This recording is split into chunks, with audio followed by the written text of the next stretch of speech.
ధృతరాష్ట్రుడు సంజయుడిని ఇలా అడిగాడు, ఓ సంజయ, నా వారికి పాండవ సృంజయులకు మధ్య అగాధమైన భయంకరమైన యుద్ధం జరుగుతోంది కదా, ఆ దారుణమైన పరిస్థితిలో అర్జునుడు కర్ణుడితో యుద్ధానికి వచ్చాడు. అప్పుడు వారి యుద్ధం ఎలా జరిగింది అని అడిగాడు. సంజయుడు ఇలా చెప్పాడు, ఓ మహారాజా, ఇరుపక్షాల సేనలు పెద్ద పెద్ద ధ్వజాలతోనూ అస్త్రాలతోనూ శస్త్రాలతోనూ గుమిగూడాయి. బైరీలను మ్రోగిస్తూ యుద్ధం చేయాలని అందరూ వర్షాకాలపు మేఘాల్లాగా గర్జించారు. క్రమంగా క్రూరమైన ఆ యుద్ధం వేగంగా వృద్ధి చెంది అకాలంలో కురిసిన అనిష్టవృష్టిలాగా జన వినాశనానికి కారణమైపోయింది. అర్జునుడు సారథి, గుర్రాలు, రథాలు, ఏనుగులు, సకల శత్రువులు రౌతులతో పాటు గుర్రాలు కాల్బలాన్ని కూడా బాణాలతో మృత్యువుకు వశం చేస్తున్నాడు. రణభూమిలో ఒకవైపున కృపుడు, శిఖండి యుద్ధానికి తలపడ్డారు. శిఖండి, కృపుడు. మరోవైపున సాత్వికి దుర్యోధనుడిపై దాడి చేశాడు. శృతశ్రవుడు అశ్వత్థామతో, యుధామన్యుడు చిత్రసేనుడితో తలపడ్డారు. ఉత్తమౌజుడు కర్ణపుత్రుడైన సుషేణుడితో యుద్ధానికి దిగాడు. సహదేవుడు శకునిపైకి దాడి చేశాడు. నకులుడి కొడుకైన శతానికుడు యువకుడు, అతడు కర్ణుడి కొడుకు అయినటువంటి వృషసేనుడితో యుద్ధం చేశాడు. మరోవైపున నకులుడు కృతవర్మను ఎదిరించాడు. ఇంకొక వైపున దృష్టద్యుమ్నుడు తన సేనలతో కర్ణుడిపైకి దాడి చేశాడు. రణభూమిలో మరోవైపు ఉన్నటువంటి దుశ్శాసనుడు కౌరవ సేన సంసప్తక సేనలతో కలిసి భీమసేనుడి పైన దాడి చేశారు. ఇంతలో ఉత్తమౌజుడు కర్ణుడి కొడుకైనటువంటి వృషసేనుడిని తలను బాణాలతో ఎగరగొట్టేశాడు. అప్పుడు ఆ తల పెద్దగా ఆర్తనాదం చేసింది. తల ఎగరగొట్టేశాడు, ఆర్తనాదం చేసింది. భూమి ఆకాశాలను ధ్వనింపజేస్తూ అది నేల మీద పడింది. కర్ణుడు వృషసేనుడి తలను చూసి ఎంతో దుఃఖించాడు. కర్ణుడు తీవ్రంగా కోపించాడు. పదునైన బాణాలతో ఉత్తమౌజుడి రథాన్ని ముక్కలు ముక్కలు చేశాడు. ఉత్తమౌజుడు కూడా పదునైన బాణాలతో కర్ణుడిని గాయపరిచాడు. ఓ మహారాజా, రణభూమిలో జరుగుతున్నటువంటి భీకర యుద్ధంలో అనేక మంది శత్రువులు భీమసేనుడిని చుట్టుముట్టారు. అప్పుడు ఒంటరిగా ఉన్న భీముడు తన సారథి అయిన విశోకుడితో ఇలా అన్నాడు, ఓ విశోక, రథాన్ని దుర్యోధనుడు సేన ఉన్న వైపు నడిపించు. ఓ సారథి, గుర్రాలను వేగంగా నడుపు. ఈ ధృతరాష్ట్ర కుమారులు అందరినీ నేనే ఈ రోజున యమలోకానికి పంపిస్తాను అని భీముడు ప్రోత్సహించగానే విశోకుడు నీ సేన వైపు రథాన్ని వేగంగా తీసుకొని వెళ్ళాడు. రణభూమిలో నీ సేన భీముడి చేతిలో నాశనమైపోయింది, తరిమి కొట్టబడుతుంది. భీముడికి భయపడి చెదిరిపోయింది. అప్పుడు భీముడు తన సారథితో, ఓ సారథి, నా రథంలో ఉన్న అమ్ముల పొదలు అన్నిటినీ పరిశీలించు. ఎన్ని బాణాలు మిగిలిన్నాయో, ఏ ఏ జాతి బాణాలు ఉన్నాయో చెప్పు. ఎంతటి బాణాలు ఉన్నాయో కూడా స్పష్టంగా తెలుసుకొని చెప్పు. సారథి, ఎన్ని వేలు ఉన్నాయో, ఎన్ని వందలు ఉన్నాయో వెంటనే నాకు చెప్పు అన్నాడు.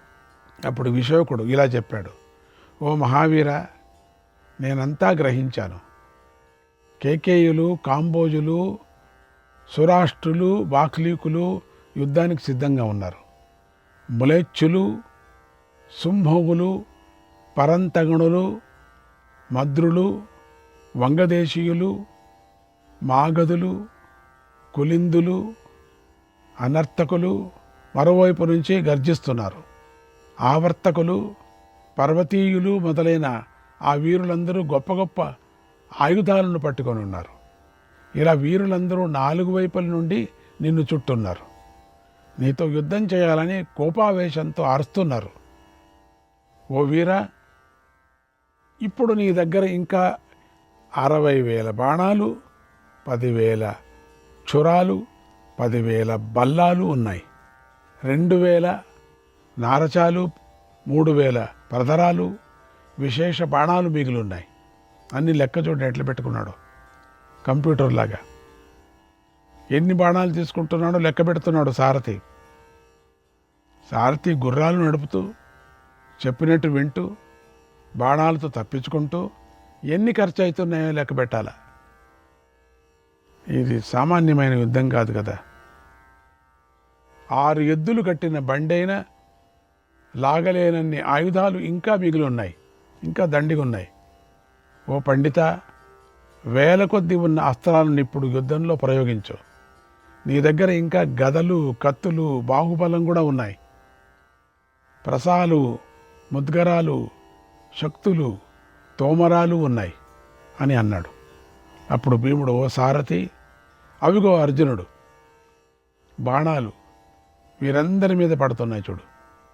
నరోత్తముడైన అర్జునుడు తన బాణాలతో ఈ సైన్యాన్ని కప్పేస్తున్నాడు. ఓ విశోక, అందుకనే రణభూమి నుండి రథాలు పారిపోతున్నాయి. వాటిని చూడు. పరిగెత్తుతున్న ఏనుగులు, గుర్రాలను, పదాతి దళాలను చూడు. చెదిరిపోయిన రథాలను చూడు. శరాలతోనూ శక్తులతోనూ దెబ్బలు తిని పారిపోతున్న రతికులను చూడు.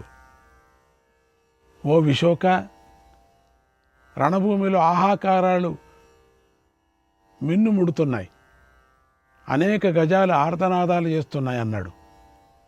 ఆ మాటలు విని విశోకుడు ఇలా అన్నాడు, ఓ మహావీర, అదిగో గాంధీవధ్వని, బాగా లాగబడిన ఘోరమైన గాంధీవధ్వని నీకు వినిపిస్తుంది కదా. అర్జునుడు వచ్చేశాడు. కౌరవ సేనలో వానరుడు కనిపిస్తున్నాడు. కపిర్హసౌ వీక్షతే సర్వతో వై ధ్వజాగ్రమారుహ్య ధనంజయస్య విత్రాశయన్ రిపుసంఘ విమర్దే బిభేమ్యస్మాదాత్మనైవాపి వీక్ష్య. కపి అర్జునుడి ధ్వజం యొక్క యుద్ధంలో శత్రుసేనను భయపెడుతుంది. అది అన్ని వైపులా చూస్తుంది. దాన్ని చూసి నాకు కూడా భయం కలుగుతుంది. అర్జునుడి విచిత్రమైన కిరీటం ఎంతో గొప్పగా ప్రకాశిస్తుంది. ఆ కిరీటంలోని దివ్యమణి సూర్యకాంతితో వెలిగిపోతుంది. అర్జునుడి ప్రక్కన తెల్లటి మేఘంలాగా ఉన్నది. గంభీర ఘోష చేసేదైనటువంటి దేవదత్త శంఖం వెలుగుతోంది. పగ్గాలు పట్టుకొని శత్రుసేనలో ప్రవేశిస్తున్న జనార్దనుడి పక్కన ఉన్న చక్రం సూర్యకాంతితో ప్రకాశిస్తుంది. దాని మధ్యలో వజ్రాలు కనిపిస్తున్నాయి. దాని చివరిలో క్షురాలు సంధించబడి ఉన్నాయి. చక్రం యశోవర్ధనం కేశవస్య సదార్చితం యదుభిః పశ్యవీర. ఓ వీర, ఆ చక్రాన్ని నిత్యము యాదవులు పూజిస్తూ ఉంటారు. అది కేశవుడి కీర్తిని వృద్ధి చేస్తుంది. దాన్ని దర్శించు. తతైవ కృష్ణస్య చ పాంచజన్యం మహార్హమేతం ద్విజరాజవర్ణం కౌంతేయ పశ్యో రసికౌస్తుభం చ జాజ్వల్యమానం విజయాం స్రజం చ. అలాగే చంద్రకాంతి గల కృష్ణుడి పాంచజన్యాన్ని చూడు. అది ఎంతో విలువైనది. కృష్ణుడి వక్షస్థలంపై ప్రకాశించే కౌస్తుభమణిని కూడా చూడు. వైజంతిమాలను కూడా గమనించు. అర్జునుడు రతికులలో శ్రేష్ఠుడు. అతడు శత్రుసేనను పారద్రోలుతూ ఇటే వస్తున్నాడు చూడు. రణభూమిలో అర్జునుడు బాణాలతో ఈ 400 గుర్రాలను చంపేశాడు చూడు. అలాగే 700 ఏనుగులను కూడా వధించాడు. అనేక రథాలను నాశనం చేశాడు చూడు. నేలకూలిన కాల్బలాన్ని, రౌతులను చూడు. అర్జునుడు కౌరవులను వధిస్తూ చిత్రా నక్షత్రంలాగా నీ దగ్గరకు వస్తున్నాడు చూడు. ఇప్పుడు నీ కోరిక తీరబోతుంది. చూడు. నీ శత్రువులు అందరూ నశించిపోయారు. నీ బలము చిరాయువు. వర్ధిల్లుగాక అన్నాడు. అప్పుడు భీమసేనుడు, ఓ సారథి, ఎంతో సంతోషంగా ఉందయ్యా, అర్జునుడు వస్తున్న శుభవార్తను నాకు చెప్పావు. ఇంతగా చెప్పాలనా? ఎంతో ప్రియమైన మాటను చెప్పావు. నాకెంతో ఆనందంగా ఉంది. చల్లని వార్త చెప్పినందుకు గాను నీకు 14 గ్రామాలను ఇస్తాను, 100 మంది దాసీయులను, 20 రథాలను ఇస్తాను అన్నాడు భీమసేనుడు. శ్రీకృష్ణాయ పరమాత్మనే నమః. 77, 78, 79, 80, 81, 82 ఇన్ని అధ్యాయాలు. సంజీవుడు ఇలా చెప్పాడు, ఓ మహారాజా, అర్జునుడు రణభూమిలో రథఘోషను సింహనాదాన్ని విని కృష్ణుడితో, ఓ కృష్ణ, గుర్రాలను త్వరగా నడుపు అన్నాడు. ఆ మాట విని కృష్ణుడు, అర్జున, ఇదిగో ఇప్పుడే భీముడు ఉన్న చోటికి వేగంగా వెళుతున్నాను అన్నాడు అర్జునుడు. భీముడు ఉన్న చోటికి వచ్చాడు. అర్జునుడికి శత్రుసేనులకు మధ్య ఘోరమైన యుద్ధం జరిగింది. భీముడు వెనక్కి తిరగని 10,000 ఏనుగులను, 2,00,000 మంది సైనికులను, 5,000 గుర్రాలను, 100 రథాలను నాశనం చేశాడు. చేయకపోతే అన్ని అక్షోణులు కదా. రణభూమిలో రక్తనదిని ప్రవహింపజేశాడు. భీముడు తాను వెళ్ళిన అన్ని వైపులా లక్షల కొద్ది యోధులను వధించాడు. సంజయుడు ఇలా చెప్పాడు, ఓ మహారాజా, కర్ణుడు మధ్యాహ్న సమయంలో భీముడు చూస్తూ ఉండగానే సోమకులందరినీ వధించాడు. భీముడు అత్యంత బలంగా ఉన్నటువంటి ధృతరాష్ట్ర సేనను సంహరించాడు. ఆ భీముణ్ణి కర్ణుడు చూసి శల్యుడితో ఇలా అన్నాడు, ఓ రాజా, నన్ను పాంచాలురు వద్దకే తీసుకొని పో అన్నాడు. అప్పుడు మద్రరాజు అయిన శల్యుడు రథాన్ని పాంచాల కురూషుల వైపు నడిపించాడు. కరుషుల వైపు. శల్యుడు ఆనందంతో ఆ మహాసేనలోకి ప్రవేశించాడు. కర్ణుడు వెళ్ళాలనుకున్న చోటికల్లా రథాన్ని నడిపించాడు. కర్ణుడిని చూసి పాండవులు, పాంచారులు ఎంతో భయపడ్డారు. ఓ మహారాజా, కర్ణుడు ఒంటరిగానే సోమక వీరులందరినీ చంపేశాడు. అప్పుడు పాంచాలులు ప్రదర్శించిన పరాక్రమం అత్యద్భుతంగా కనిపించింది. కర్ణుడు సంహరిస్తున్న వారి చెదరలేదు. రణభూమిలో తమ ప్రధాన స్థానాన్ని మాత్రం విడిచిపెట్టలేదు. మరోవైపు నుంచి దుశ్శాసనుడు, కృపుడు, అశ్వత్థామ, కృతవర్మ, శకునులు కూడా పాండవ సేనను 100,000 కొద్దిగా సంహరించారు. కర్ణుడి పుత్రులు కూడా కోపించి పాండవ సేనను అన్ని వైపుల నుంచి నాశనం చేయసాగారు. అలా అక్కడ మహాసంగ్రామం జరిగింది. దారుణమైన వినాశనం జరిగింది. అలాగే పాండవులు, దృష్టద్యుమ్నుడు, శిఖండి, ద్రౌపది పుత్రులు కూడా తీవ్రంగా కోపించి నీ సేనను నాశనం చేశారు. అదేవిధంగా పాండవులకు కూడా అక్కడక్కడ తీవ్రమైన నష్టం జరిగింది. అలాగే యుద్ధభూమిలో భీముడిని ఎదిరించిన నీ వారిని కూడా తీవ్రమైన నష్టం జరిగింది. మహారాజా, అర్జునుడు మహాసంగ్రామంలో తీవ్రంగా కోపించి ఉన్నటువంటి కర్ణుడిని చూశాడు. తన రథాన్ని కర్ణుడి వైపు పోనిచ్చాడు. శ్రీకృష్ణుడు సారథ్యంలో వస్తున్న ఆ అర్జునుడిని శల్యుడు చూసి కర్ణుడితో ఇలా అన్నాడు, ఓ కర్ణ, నువ్వు ఎప్పుడూ అడుగుతూ ఉంటావు కదా, అదిగో అర్జునుడు వచ్చాడు. తెల్ల గుర్రాలతో ఉన్న అతడి రథం చూడు, ఏ గుర్రాలు తెల్లగలేవు, అవి మాత్రం తెల్లగా ఉన్నాయి చూడు. విశేష గుర్రాలు అవి.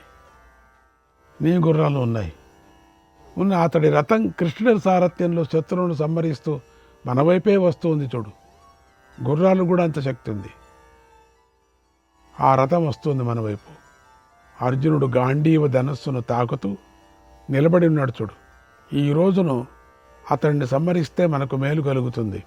ఓ కర్ణ, ఏష ధ్వజాగ్రే పార్థస్య, ఏష ధ్వజాగ్రే పార్థస్య ప్రేక్షమాణః సమంతతః, ప్రేక్షమాణః సమంతతః దృశ్యతే వానరో భీమక, దృశ్యతే వానరో భీమక వీరాణాం భయవర్ధనక వీరాణం భయవర్ధనక.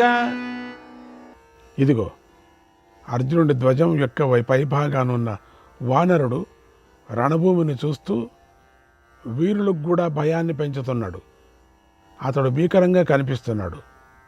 అర్జునుడు రథాశ్వాలను నడుపుతున్న శ్రీకృష్ణుడి చక్రం, గద, శంఖ, శార్గం కూడా కనిపిస్తున్నాయి.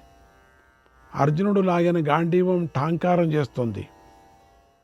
చూడు టంకారం ఎంత చేస్తుందో. అర్జునుడు విడిచిన బాణాలు శత్రువులను వధిస్తున్నాయి. ఓ కర్ణ, అర్జునుడు అసహనంతో ఉన్నాడు. నిన్ను సమీపించాలని గొప్ప రతికలను సంహరిస్తూ వచ్చేస్తున్నాడు. అతడి మీదకు పద. ఇప్పుడు జాతిని ఏమరుపాటును విడిచిపెట్టు.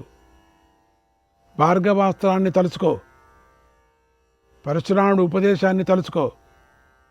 దృష్టిని ముష్టిని సంధించు. జయాభిలాషాలతో అర్జునుడికి వెదురెళ్ళు. అనేక శత్రువులను సంహరిస్తున్న అర్జునుడిని చూసి భయపడి ఈ ధృతరాష్ట్ర సేన అన్ని వైపులకు పారిపోతుంది. అర్జునుడు మాత్రం అందరినీ విడిచి తొందరగా మన వైపే వస్తున్నాడు. కనుక నువ్వు ఆ అర్జునుడిని ఎదిరించు. కృష్ణార్జునుడిని సంహరించగల వాడువు నువ్వు ఒక్కడవే. కనుక భారమంతా నీపైనే ఉంది. ఓ కర్ణ, ఇప్పుడు అర్జునుడి మీదకు పద. నువ్వు భీష్ముడు, ద్రోణుడు, అశ్వత్థామ, కురుపులతో సమానమైన వాడు. ఈ మహాసంగ్రామంలో నీ మీదకు వస్తున్న అర్జునుడిని నివారించు. కర్ణ, బుసలు కొట్టే పామును, రంక వేస్తున్న ఆబోతును, అడవిలో పులిని వధించినట్లుగా అర్జునుడిని చంపేయి. ఓ రాధేయ, నువ్వు యుద్ధంలో వైదేహులను, అంబుష్టలను, కాంబోజులను, నగ్నజితులను, గంధర్వులను జయించావు. ఇప్పుడు ఆ ధైర్యాన్ని ఆశ్రయించి అర్జునుడిపైకి దాడి చేయి. అర్జునుడిని ఎక్కువగా ప్రేమించే కృష్ణుడిని పౌరుషంతో ఎదిరించు అని అన్నాడు. అప్పుడు కర్ణుడు, ఓ శల్య, ఇప్పుడు నువ్వు చక్కగా మాట్లాడావు. ఇంతవరకు ఇంతగా మాట్లాడలేదు. ఆహా, నీకు తగినట్లుగా మాట్లాడావు. నా మనస్సుకు నచ్చేలాగా మాట్లాడావు. ఇప్పుడు నువ్వు నాకు నచ్చావు. నువ్వు అర్జునుడికి భయపడకు. నేను ఎలా విజృంభిస్తానో చూడన్నాడు. అప్పుడు శల్యుడు, ఓ కర్ణ, అనంత వీర్యేణ చకేశవేన, అనంత వీర్యేణ చకేశవేన, నారాయణేన ప్రతిమేన గుప్తక, వర్షాయుతైర్యస్య గుణాన శక్యాక, వక్తుం సమేతైరపి సర్వలోకైః, వక్తుం సమేతైరపి సర్వలోకైః, మహాత్మరః శంఖచక్రాసి పాణేః, మహాత్మనః శంఖచక్రాసి పాణేః, విష్ణోర్జిష్ణోర్ వసుదేవాత్మజస్య. ఆహా, కృష్ణుడు అనంత పరాక్రమశాలి, అసమానుడు, జాగ్రత్త. నారాయణుడు, జాగ్రత్త. ఆయన రక్షణలో అర్జునుడు ఉన్నాడు, జాగ్రత్త. లోకులంతా కలిసి 10,000 సంవత్సరాలు కీర్తించినా కూడా కృష్ణుడు గుణాలను చెప్పలేరు, జాగ్రత్త. కృష్ణుడు మహాత్ముడు, శంఖ చక్ర ఖడ్గ గదాధారి, విష్ణువు, వాసుదేవుని కుమారుడు, జయశీలుడు. ఓ రాజా, ఒకే రథంలో కలిసి ఉన్న కృష్ణార్జునుడు చూస్తూ ఉంటే నాకు సిగ్గు భయము కలుగుతున్నాయి. అర్జునుడు యుద్ధంలో ధనుర్ధారును అందరినీ మించినవాడు, జాగ్రత్త. చక్రయుద్ధంలో కృష్ణుడు సాట్లేనివాడు, హిమవంతుడు. తన స్థానం నుండి కదిలినా కృష్ణార్జునుడు నిశ్చలంగానే ఉంటారు. ఓ శల్య, ఇద్దరు శూరులు, బలశాలులు, గొప్ప ఆయుధాలను కలవారు, మహారథులు, చక్కని శరీరాలు కలవారు కృష్ణార్జునులను. వారు నేను తప్ప ఇంకెవరు ఎదిరిస్తారయ్యా? ఎదిరించలేరు. భయపడద్దు. ఎందుకు భయపడుతున్నావు? ఓ మద్రరాజా, అర్జునుడితో యుద్ధం చేయాలని నా కోరిక అతి త్వరలోనే తీరబోతుంది. చూస్తూ కదా, అత్యద్భుతంగాను, అసాధారణంగాను, చిత్రంగాను తీరబోతుంది. శ్రీకృష్ణాయ పరమాత్మనే నమః.